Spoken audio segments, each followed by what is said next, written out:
Well, welcome back, everyone. There is a new action movie that has hit the theaters, and it's Gladiator II. Here to talk about that are Bart and Jennifer Mills. Welcome, Bart and Jen. Good morning. All right, so action-packed, I am guessing, with this movie. I could be wrong, but you're going to let me know.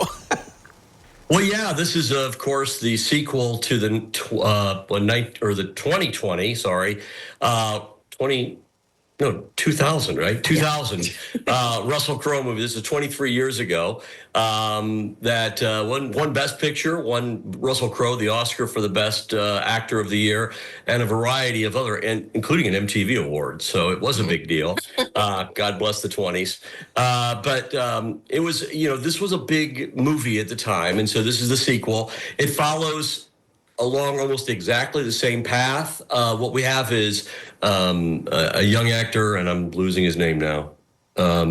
Pascal? No, Pedro Pascal is by no means young anymore. Anyway, we have the lead character who I did not write down, Irish fellow, and he starts off, his land in Africa at the time is overrun by the Roman army. He is captured as a slave, who then becomes, of course, a gladiator, and then has to fight for freedom, honor, and all that good stuff. So the big deal on this movie is the fact that you've got this all-star cast. Paul Mescal, by the way, is the actor I'm trying to think of. This is a Ridley Scott production, as was the first one. So you get a lot of action. You get a lot of big actors. You've got Pedro Pascal as kind of a villain. And then you've got the great Denzel Washington just chewing every piece of scenery he can get his hands on. Yeah, so I watched the preview for this. The cinematography looks pretty entertaining. I enjoyed watching the trailer for this.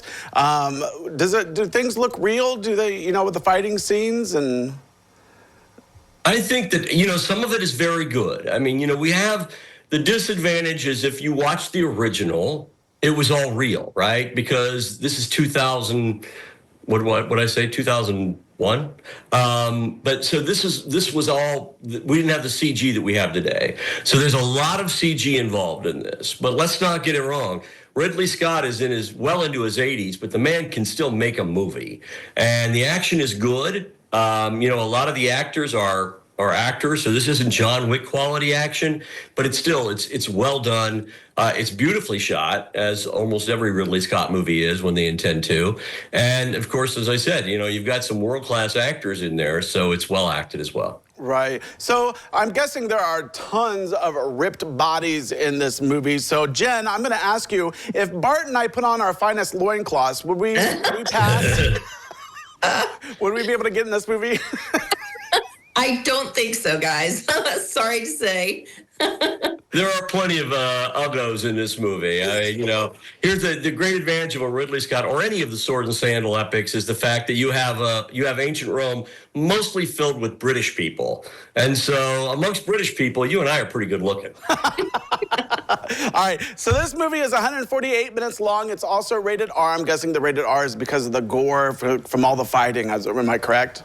Right, yeah. There's no cursing and there's no nudity, so it's just the violence. Okay, so let's go to blood and gore. Yeah, let's go to our my favorite website. You're glad I said that, Jen. So Rotten Tomatoes, it gave it an 83% audience approval rating, which is pretty high, I would say. Yeah, I think that falls in line. I mean, again, this is not a great movie. It does pale in comparison to the original just because it doesn't feel unique. It's really a rehash, but it's fun. And if you're going to a movie, I mean, that's what these things are. This is Ben-Hur today. So if you're going to a movie like this, you really want to see something that feels epic, that feels a little silly. It's badly written. The script is exactly a rehash of the original. So there's nothing new here. Yeah, there's no surprises. Don't go to this movie expecting any surprises because there aren't any. It's exactly what you think it's going to be.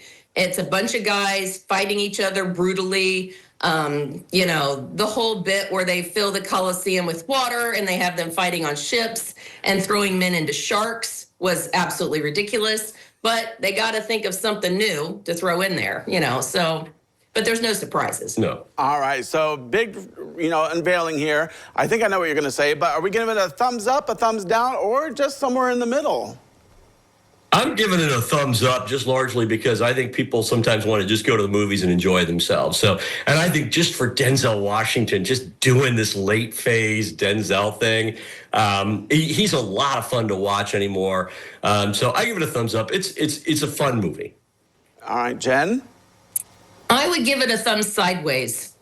It's great for escapism. Like he said, if you just want to go see a big blockbuster movie, but it's not a movie I will ever watch again. So for that reason, I'm giving it a thumb sideways. All right, that's kind of what I figured you would say, but I wasn't sure. I thought Bart was going to go along with you on that one, but he surprised me there. So, all right, so Gladiator II, it is in the movie theaters now. Maybe go out and see it. It looks entertaining. So, well, it's definitely something you'd want to see on the big screen because it is a huge blockbuster. It's that huge, you need to see it on a big screen as opposed to watching it on your 14-inch TV at home. All right. All right, well, Bart and Jen, thanks so much for joining us today. Appreciate it.